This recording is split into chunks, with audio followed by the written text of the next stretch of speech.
Good evening, ladies and gentlemen, and welcome to the regularly scheduled meeting of the Municipality of Thames Centre Council.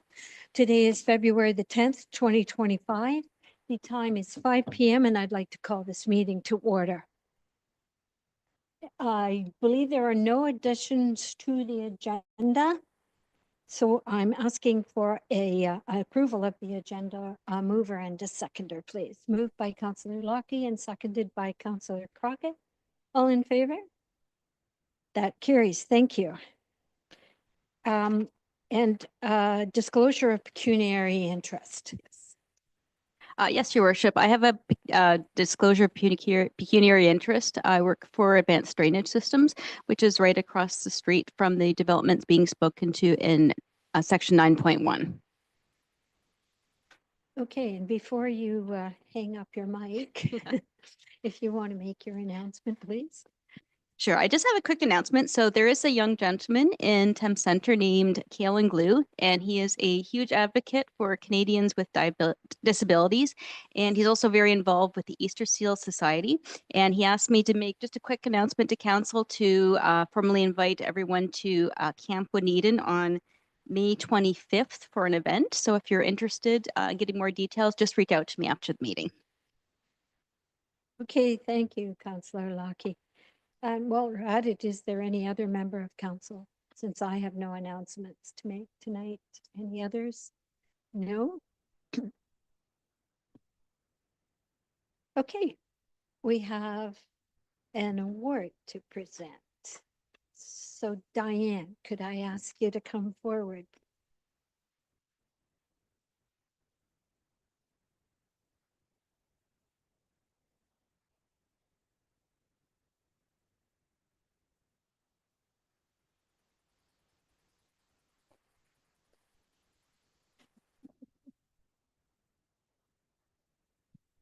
So ladies and gentlemen, it's my great honor to present a service award to one of our longstanding and dedicated employees, Ms. Diane Gallagher. You know, it's remarkable actually that somebody can be in a job these days for 25 years and because it's rather rare. But for the past 25 years, Diane has been an integral part of our municipality. She began her journey with us when we were in the township of North Dorchester, playing a key role in the transition to Thames Centre. Her dedication and expertise have helped shape the municipality we know today since day one. Throughout her tenure, Diane has been a pillar of knowledge, reliability, and support. Her unwavering commitment to our municipality and community has made a lasting impact. Diane has always been a go-to trusted source for colleagues, offering guidance and helping hand whenever needed, and she's made sure that our tax bills went out on time.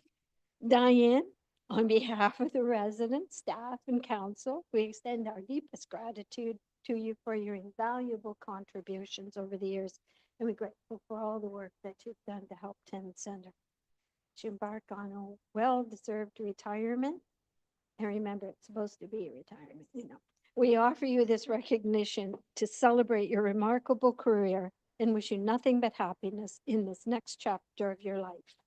Congratulations, Diane, and thank you, Cindy.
So we will move on to the approval of the previous minutes. A mover and a seconder that the minutes of the regular meeting of council held on January 27th, 2025 be approved as circulated. Deputy Mybert and Councillor Crockett in favor. That carries. Number 8, the consent agenda.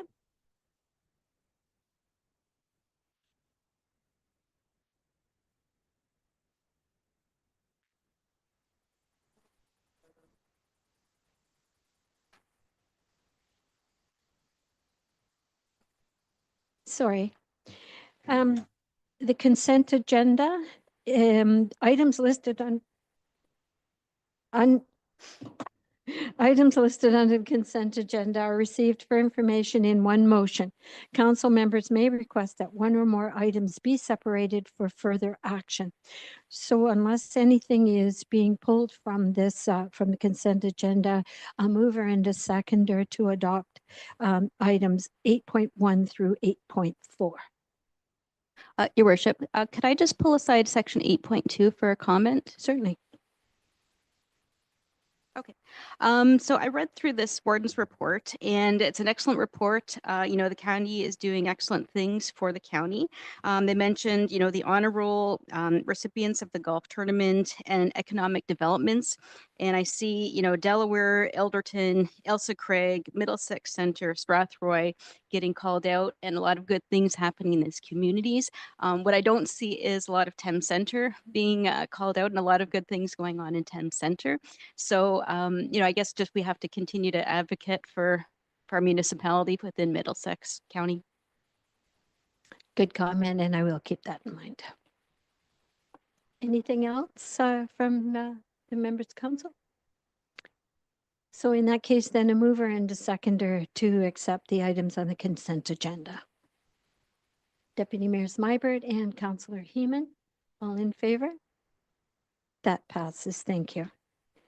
So the next is a reports of departments. 9.1 concerns the Wacom Weir Drain petition for drainage works. And Travis, whenever you're ready, go right ahead. Thank you, Worship, and good evening, councillors. I'm sorry I was unable to attend in person this evening. Recently, the municipality received a petition for drainage works. A couple of weeks ago, we held a preliminary meeting for an active report relating to the Wacom Weir Drain. It was brought to our attention, another landowner inside this watershed also was desiring a municipal drain outlet to service their property.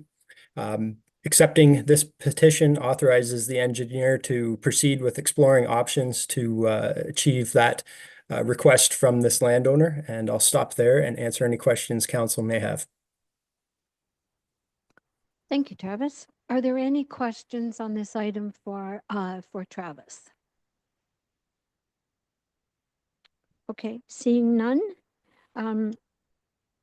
So at this time, then I will ask if councillor for a mover and seconder on the recommended motion as appended below in your agenda. A mover, Councillor Heeman and Deputy Mayor Smybert. All in favor? That motion carries then. Thank you. Thank you, Travis. Item 9.2, applications for draft plan of condominium 39T-TC-CDM 2304 and zoning bylaw amendment Z34-23. The 1732-435 Ontario Limited as the owner and Stuart Finlater as the agent, and the property address is 829 Missouri Road in Thorndale. Before the planner presents her report on this, I'd like to advise that the public participation meeting has already taken place for these planning applications, and that the public has no opportunity to speak at tonight's meeting. Council will take into consideration all comments submitted in writing as well as submitted at the public meeting that was held on February the 26th of 2024 before rendering a decision. So I'll turn it over to Ms. Cortez to present. Thank you, Your Worship, through you. So the purpose of this report is to provide an evaluation of the subject applications to facilitate the development of a townhouse condominium. And as noted, this proposal was presented at a public meeting of Municipal Council on February 26, 2024. So the subject property is a 8.9 acre parcel of land located on the west side of Missouri Road and on the north side of Thorndale Road in Thorndale. And full municipal services are available in this area.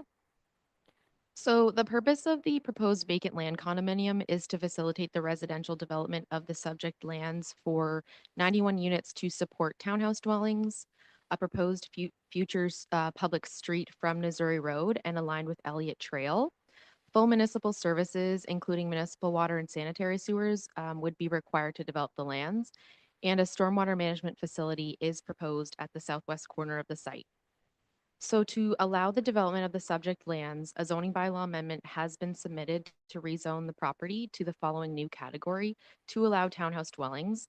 And since this application was originally heard by Municipal Council in February 2024, the applicant's team has made revisions to the proposed lot area or the unit area, as well as the lot frontage.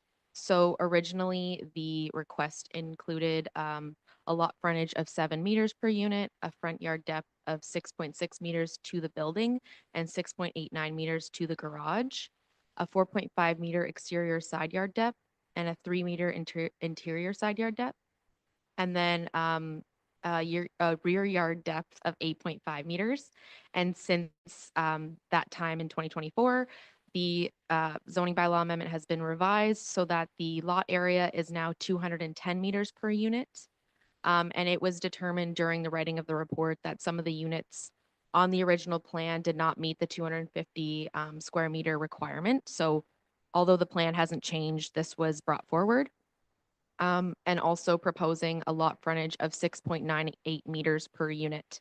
And then the rest of the requested standards are the same as what was originally requested. So the provincial planning statement states that settlement areas shall be the focus of growth and development. And Thorndale is a designated urban settlement area according to the Municipality of Thames Center official plan. The PPS also notes that municipal water and municipal sanitary sewage systems are the preferred form of servicing for settlement areas. And this property is located within a settlement area, being Thorndale, where full municipal services are proposed to accommodate this development. And the applicant's team has provided information to demonstrate that there is capacity to support the development. The PBS also indicates an appropriate range and mix of housing options and densities shall be accommodated to meet the needs of the community and future residents by permitting and facilitating all housing options and types of intensification. The County of Middlesex and Thames Center official plans also speak to encouraging a range and mix of housing types to meet the needs of current and future residents. And the subject proposal offers housing options in the form of townhouses, which is a housing type that is less common in Thorndale. So the Thames Center official plan includes criteria to evaluate zoning bylaw amendments, and staff is of the opinion that this criteria has been met or is capable of being met through draft plan conditions and through the building permit stage.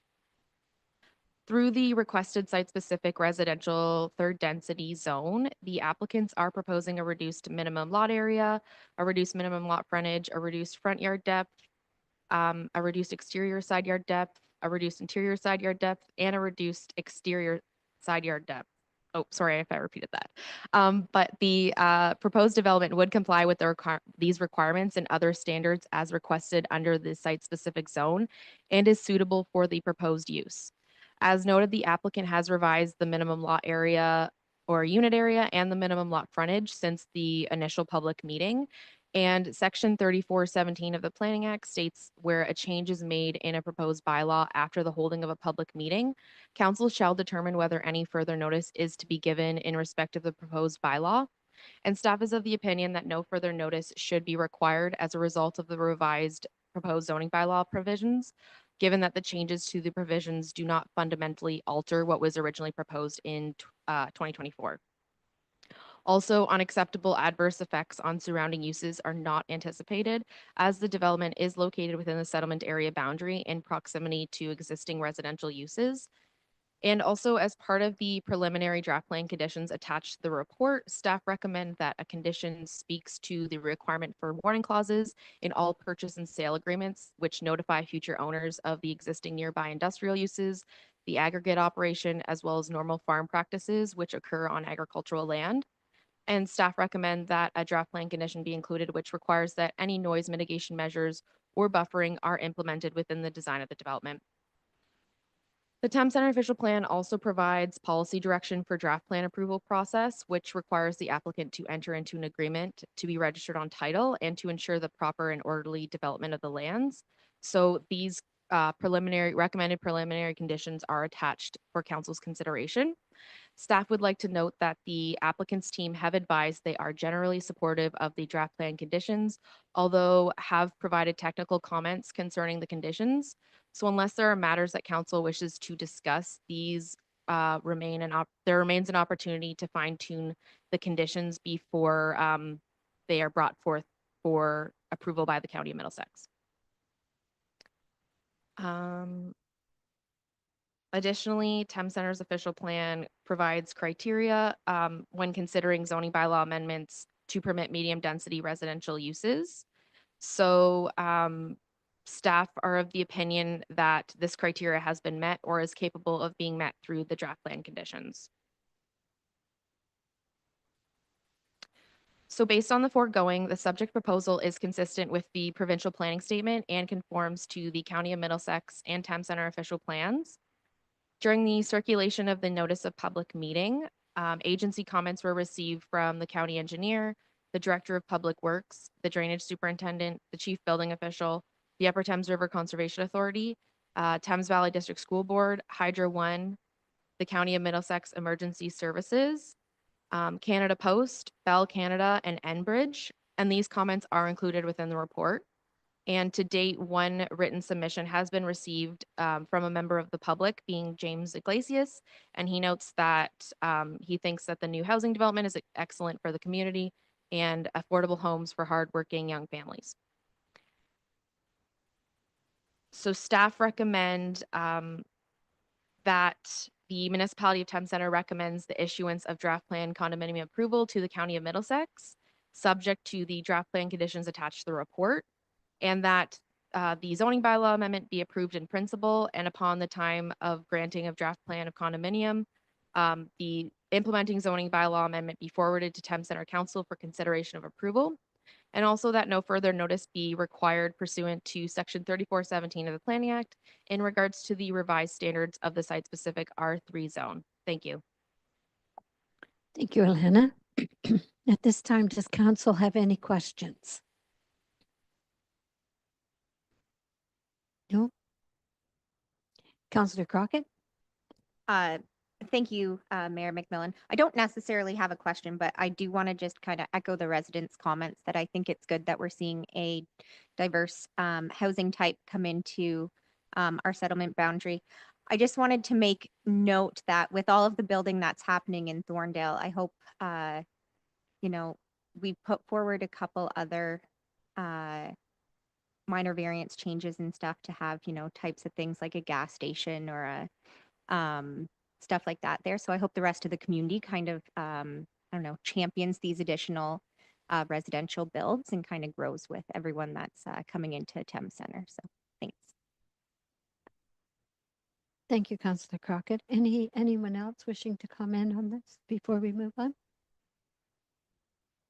Okay, seeing none then, a mover and a seconder on the recommended motion as appended to your agenda. Deputy Mayor Smybert and seconded by Councillor Crockett. All in favor? That carries. Thanks very much. Yeah, you didn't need to. All right, moving on. 9.3. Zoning bylaw amendment application Z18-22 Rival Developments Inc., north end of Missouri Road on the west side of the same. And we'd like the planner to present again as well, please. Thank you, Your Worship, through you. So the purpose and effect of this application is to rezone a portion of the subject lands from the Environmental Protection EP zone to a site-specific rural residential zone to allow for the residential development of the lands. The subject lands are a 14-acre parcel situated on the north end of Missouri Road and on the west side of Missouri Road. The lands are designated rural residential and protection area according to the Thames Center official plan. And although it is important to note that the portion of lands proposed to be rezoned are within the rural residential designation. The lands are zoned environmental protection according to the Thames Center comprehensive zoning bylaw. And the subject lands are affected by natural heritage features as identified by the Middlesex Natural Heritage System study, including significant woodlands, and the lands are also regulated by the Upper Thames River Conservation Authority. So this zoning bylaw amendment application was originally heard at a public meeting of Municipal Council on September 19th, 2022, and was deferred for more information. So as part of the application submission in 2022, the applicants had provided a planning justification report and a natural heritage study, also referred to as an environmental impact study, from November 2020 or August 2022 was also submitted. And as part of the application circulation process, the Upper Thames River Conservation Authority was provided with the natural heritage study.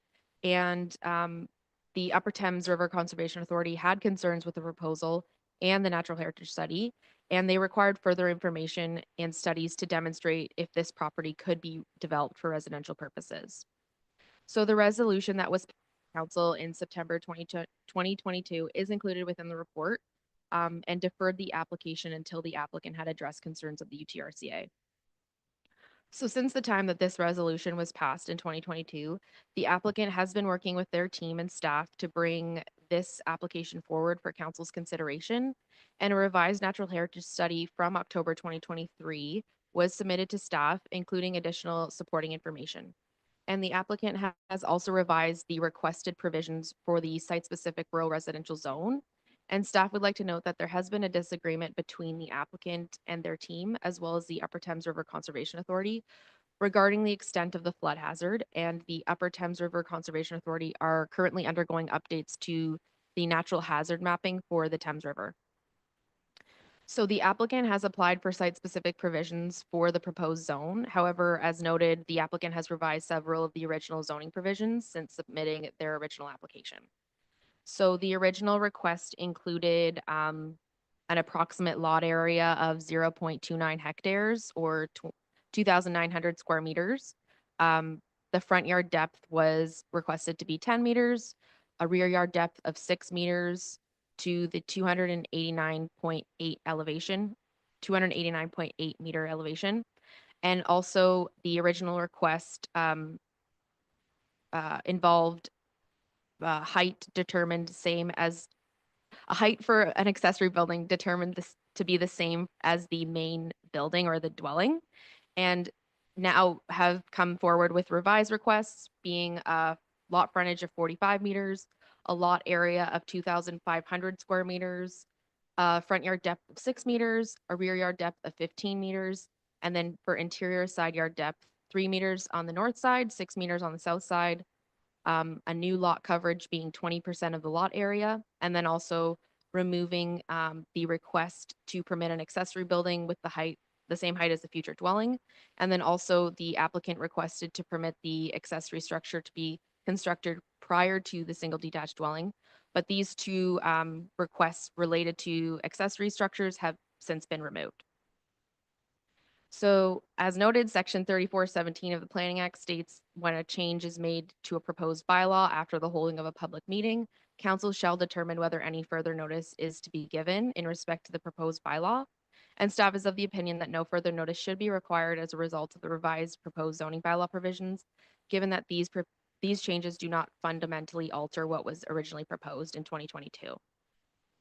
So according to the Thames Center official plan, significant woodlands and woodland patches identified by the Middlesex Natural Heritage System study are considered Group B features, and any development and site alteration may be permitted within the boundaries of these features if it can be demonstrated through environmental studies that no negative impacts on the features or their associated ecological functions will result. And to note, beginning on January 1st, 2023, there were changes to Upper Thames River Conservation Authority's role in that conservation authorities are no longer involved with commenting on natural heritage matters. They only focus on regulating natural hazards. So from a peer review, comments were provided by Dillon Consulting in February 2024 regarding the updated EIS. And from further communications between the applicant, the peer reviewer, and staff, it was determined that the outstanding natural heritage matters that were identified by the peer reviewer have been addressed or were capable of being addressed through having the applicant enter into a development agreement. So staff believed that placing a holding provision on the subject lands to address outstanding natural heritage matters would be appropriate. And then in regards to natural hazards, as previously stated, the lands as a whole are affected by the regulations of the Upper Thames River Conservation Authority. And prior to any development, a permit under Section 28 of the Conservation Authorities Act would be required to be obtained. The County of Middlesex official plan also includes language which speaks to directing development and site alteration to areas outside of natural hazards. And the official plan also notes the respective conservation authorities should be consulted for details. Thames Center's official plan indicates all development or site alteration within natural hazards is subject to review by the appropriate conservation authority, and development and site alteration shall not be approved without notification from the appropriate conservation authority that the proposed development and site alteration can be permitted under the conservation authority regulations, and the regulatory requirements are being addressed by the design of the proposed development or site alteration. So in a letter from the Upper Thames River Conservation Authority dated January 29th, 2025, the Upper Thames River Conservation Authority advised they do not generally support development within lands affected by natural hazards. And the Upper Thames River Conservation Authority acknowledged that there is a disagreement on the delineation of the extent of the flood hazard, and that they also note the lands are regulated by the Conservation Authorities Act due to the presence of ravine flood hazards associated with the Thames River and Gregory Creek, and that matters relating to flood hazards will need to be satisfactorily addressed through the Section 28 process. And the Upper Thames River Conservation Authority defers to the municipality regarding the zoning bylaw amendment application. So given that there is a disagreement between the applicant and the Upper Thames River Conservation Authority regarding the delineation of the extent of the flood hazard, and as the Upper Thames are in the process of updating their flood modeling, and given that the Upper Thames River Conservation Authority indicates matters related to the flood hazard must be satisfactorily addressed through a Section 28 permit prior to any development taking place on the lands, staff is of the opinion that placing a holding symbol on the subject lands would be an appropriate option to address the requirement for a Section 28 permit prior to any development taking place. And staff is also of the opinion that the development agreement, which I mentioned earlier, should address matters related to natural hazards on the subject lands. And overall, through the proposed holding provision, in order for the owner to be in a position to remove holding and to apply for building permits, a Section 28 permit would need to be obtained, and a development agreement which addresses the natural heritage and natural hazards would need to be entered into and registered on title. So staff recommend that a new holding provision is created. So in regards to Thames Center's official plan, which contains criteria to consider when a zoning bylaw amendment is proposed, staff is of the opinion that the criteria has been met or is capable of being met through the Section 28 permit process and as part of a development agreement. Staff, as noted, staff are proposing a new site-specific holding provision. So the provision that staff are putting forward is H-6 to ensure development only occurs on the lands once it has been demonstrated that the building envelope is not contained within a flood hazard, and the proponent shall successfully obtain a Section 28 permit under the Conservation Authorities Act, and a development agreement shall be entered into to address matters related to natural hazards and natural heritage. So based on the foregoing, the subject proposal is consistent with the provincial planning statement and conforms to the County of Middlesex and Thames Centre official plans. So as part of the circulation of the application, agency comments were received from the county engineer, the drainage superintendent, the chief building official, and the Upper Thames River Conservation Authority. And those comments are included within the report or attached to the report. And no public comments have been received to date. So staff recommend that the zoning bylaw amendment application be approved, which would include a holding provision, and that no further notice be required pursuant to section 3417 of the Planning Act in regards to the revisions to the regulations of the site-specific rural residential holding zone, and that the implementing bylaw be considered as included in the bylaw portion of the agenda. Thank you. Thank you, Alana.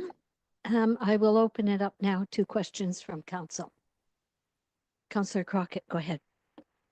Thank you, Mayor McMillan. And thank you, Alana, for the very comprehensive report. I think I just wanted to note two things. I think it's always, there's a lot to consider when something's going to be changing from environmental protection when there's residential involved in this. But I definitely think the due diligence has been done by this. But I also just want to thank the UTRCA for their extensive commenting on this, because I know that we do often want to hear from them more.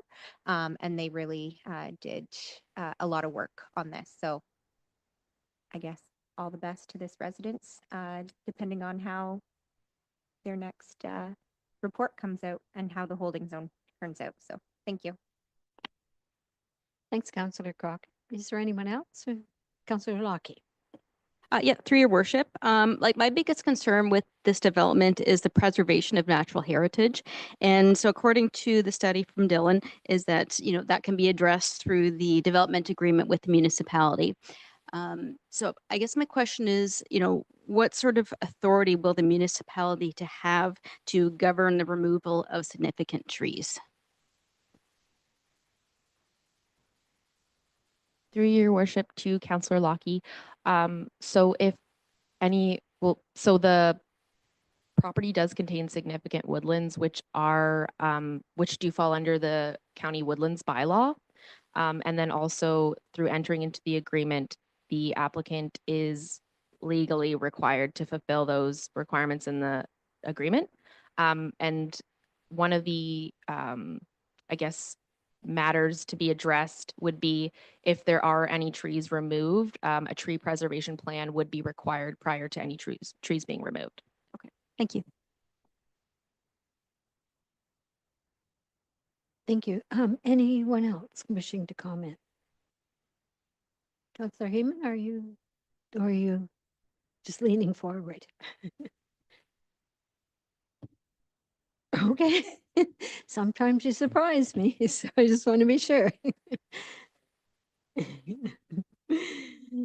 Okay, then, if there are no other questions or comments from council, do I have a mover on the recommended motion as appended to the agenda along with a seconder? Okay, Councillor Heeman and Deputy Mayor Smybert, all in favor? That passes. Thanks very much, Alana, and thanks for your work on this. So item number 10 is reports of committees. Items listed under the reports of committees are approved by council in one motion. Council members may request that one or more items be separated for further action. So we're looking at agenda items 10.1 and 10.2. Does anyone have any questions or want to pull any of these reports before we vote? Okay, looking that we have none, a mover and a seconder, please. Councillor Lockie and Councillor Crockett, all in favor? That carries. Thank you.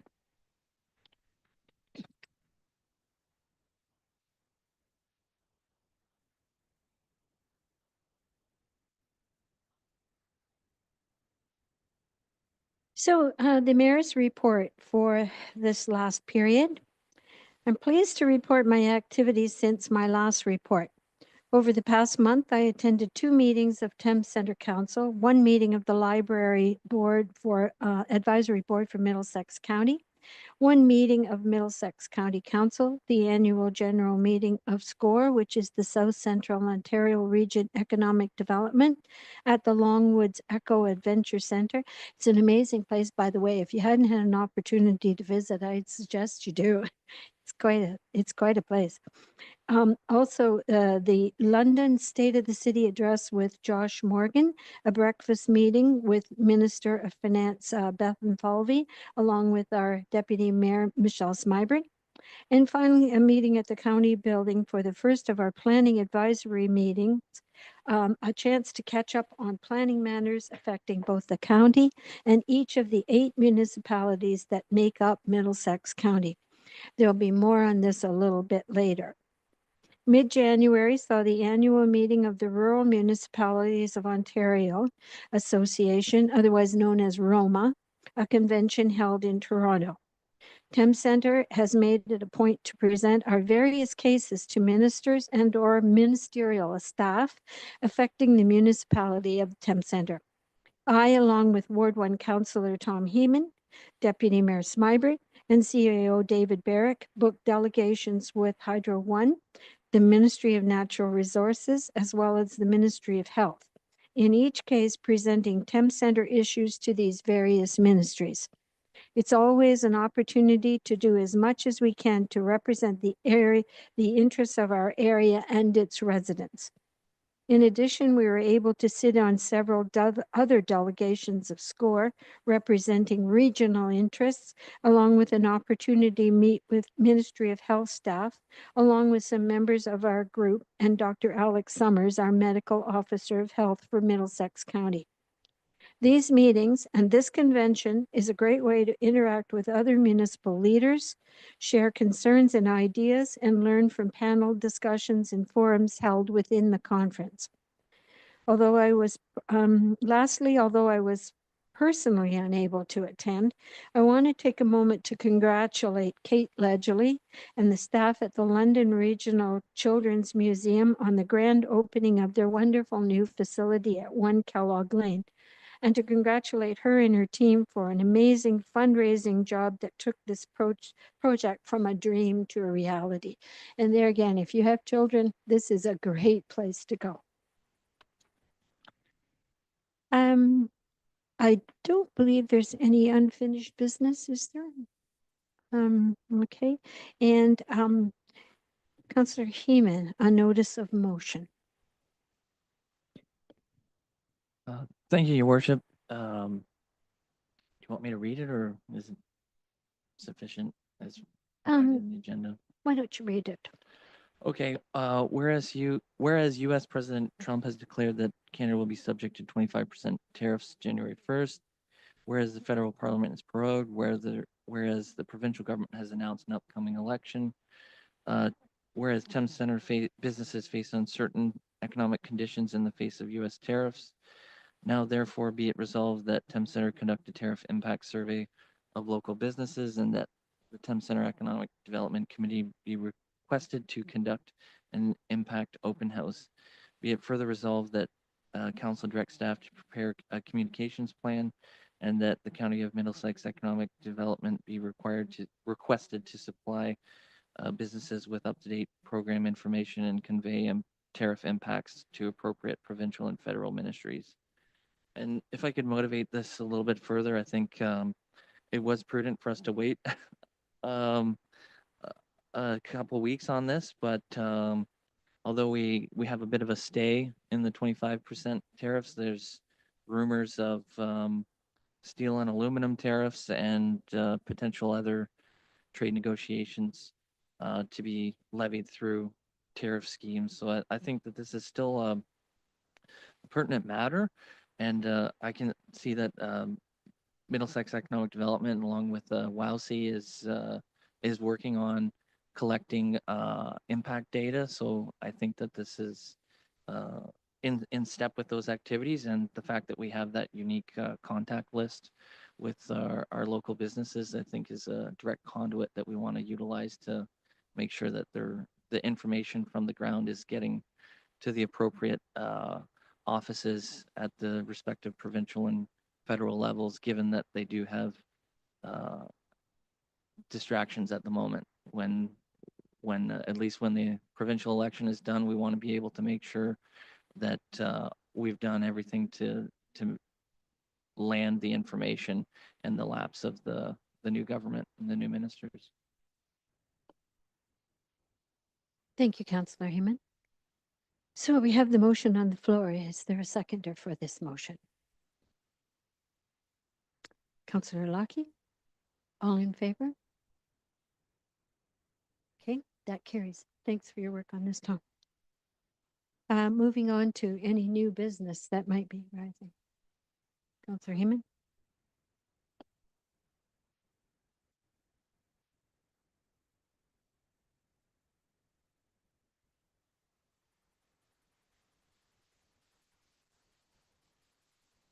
Go ahead.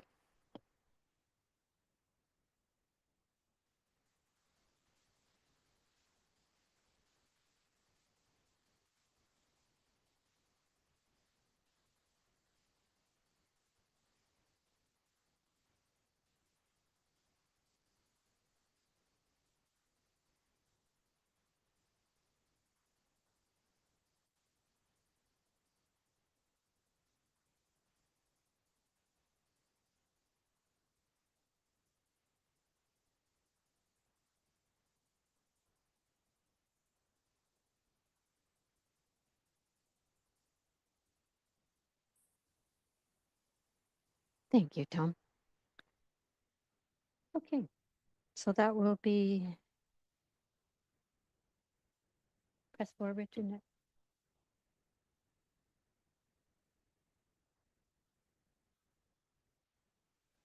As for the procedural bylaw, it will be addressed in the February 27th council meeting. Thank you. Just wanted to confirm that. Okay. Item number 15, bylaws.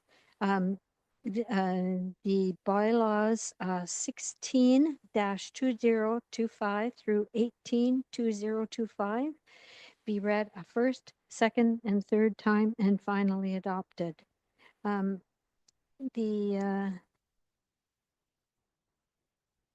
mover and a seconder for these bylaws. Councillor Crockett and Councillor Heeman, all in favor?